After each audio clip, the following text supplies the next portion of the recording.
is a grave legal and political crisis as a result of the actions of Mr. Wafula Chebukati, the chairperson of the IEBC. The Constitution and our laws are clear about how the IEBC should conduct its business. There is no more important role for the IEBC than the conduct, transmission, and tallying of the presidential election. We are painfully aware of political biases by the IEBC that plunged this country into its darkest chapter. The terrible memories of the aftermath of the 2007 elections are still fresh in our minds. In 2017, the Supreme Court of Kenya nullified the presidential election again because of the misconduct of the IEBC. What we saw yesterday was a travesty and a blatant disregard of the Constitution and the laws of Kenya by Mr. Chebukati and a minority of IEBC commissioners.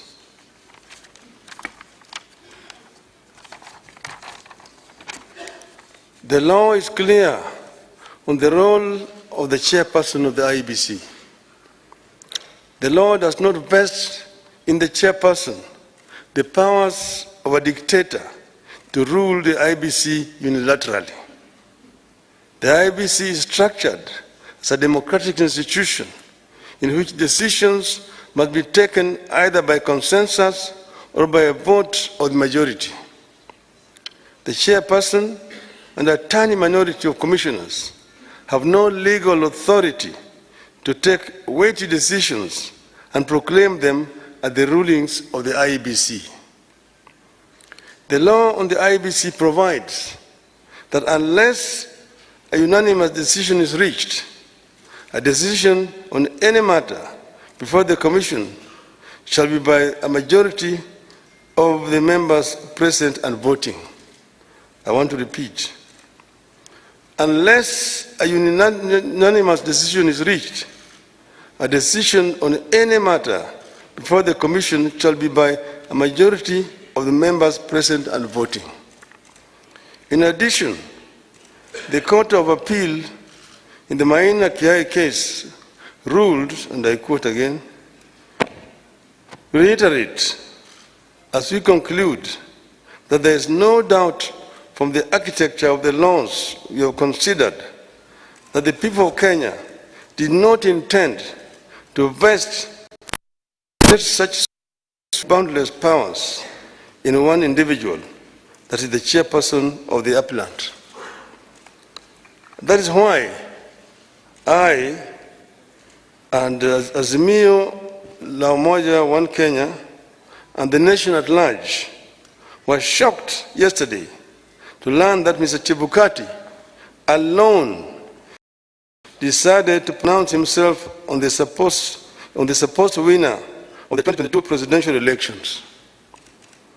We understand that only Mr. Chebukati alone had access to the tally of the presidential vote.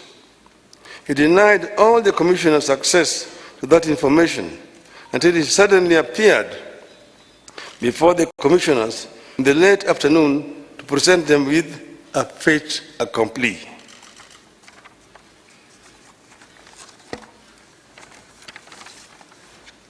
Barely 2 hours before his announcement, Mr. Chebukati called a meeting of the IEBC and revealed to them the different results he was going to announce.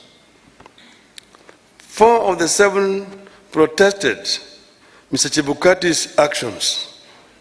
But Mr. Chebukati, whose mind appeared made up, did not entertain any discussion of the results, precipitating a walkout by a majority of the commissioners, who promptly denounced the results at a press conference.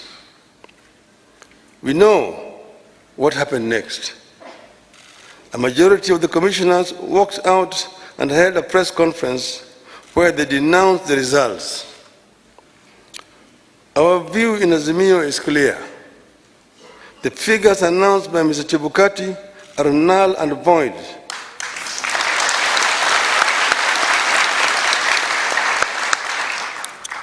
I repeat, the figures announced by Mr. Chebukati are null and void and must be quashed by a court of law.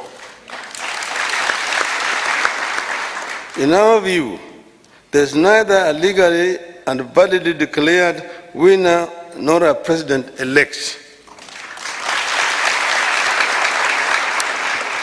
Mr. Chebukati's announcement purporting to announce a winner is a nullity.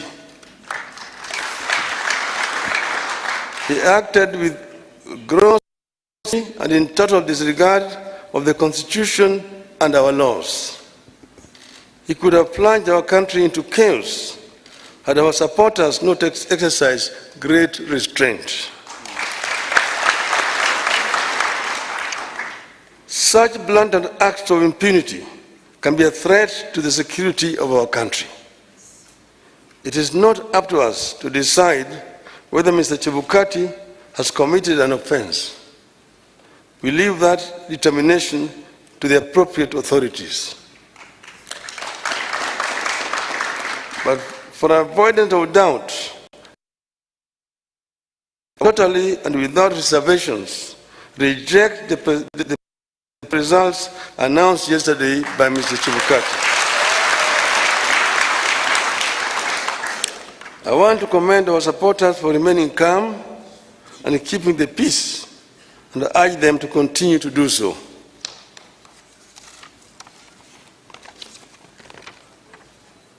Let no one take the law into their own hands. We are pursuing constitutional and lawful channels and processes to invalidate Mr. Chebukati's illegal and unconstitutional pronouncement. We are certain that justice will prevail.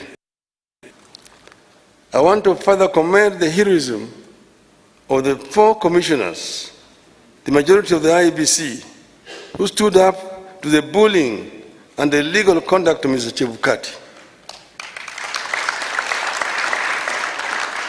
We are proud of them and ask them not to fear anything. Kenyans are with them. Today, I do not want to fully address our strategies going forward, but suffice it to note that we will be pursuing all constitutional and legal options available to us. We will do so because we regard the many flaws in the elections and the wrongs committed by the IEBC as fatal to the process and the outcome announced by Mr. Chebukati. We urge Kenyans and the friends and partners of Kenya abroad to stand tall and be counted as we seek to advance the ideals of democracy and an open society that we have always stood for. We will pursue justice for our supporters and for all Kenyans so that their choices are respected and honored. May God bless you, Kenya.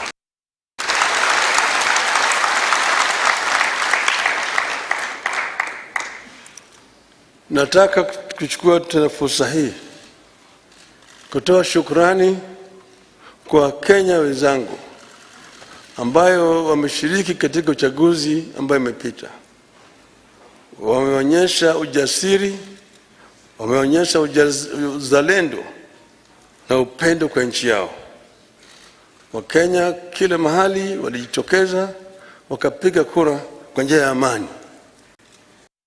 Sasa ilibaki uchaguzi kuhakikisha kwamba ile ndoto ya Wanakenya imeheshimiwa.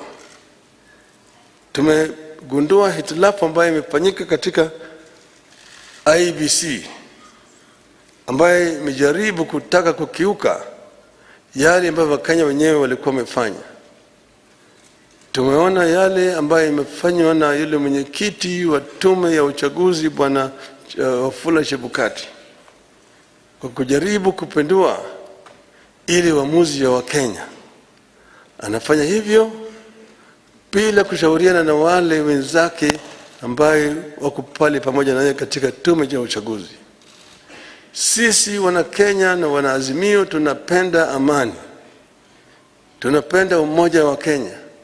Tunataka kuona kama Wakenya wameungana kama kitu kimoja. Ndio tunaongea juu ya Azimio la umoja. Tuko na nia ya kuona kwamba Kenya katika janga la janga ya kutokuwa na imani, amani na janga ya kikabila. Wa Kenya watu moja waweze kutekeleza wajibu yao kulingana na lisho wa taifa letu. Tutakuwa hai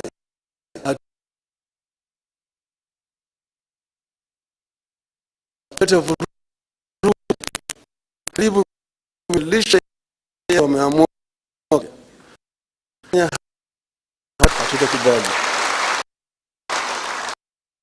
kutetea nchi yetu na katiba letu kama wa Kenya ili Kenya iweze kuendelea mbele. Asanteni sana. Mungu ibariki Kenya nchi yetu.